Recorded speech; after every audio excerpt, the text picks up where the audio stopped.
Hi friends, మా అమ్మమ్మ ఎండాకాలం సెలవులకి వెళ్ళినప్పుడు అందరూ టిఫిన్ చేస్తారు. మా అమ్మ మాత్రం సోడపిట్టు వండుతుంది. అది ఎలా వండుకోవాలో మీకు తెలుసా? మా సన్నిగాని అడగండి, తినేటప్పుడు చెప్తాడు. ఫస్ట్ పిండి కలిపేసుకుని అదిగో అలా పెట్టుకుని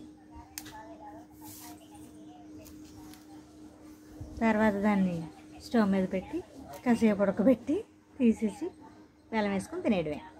అంతేనా మమ్మీ?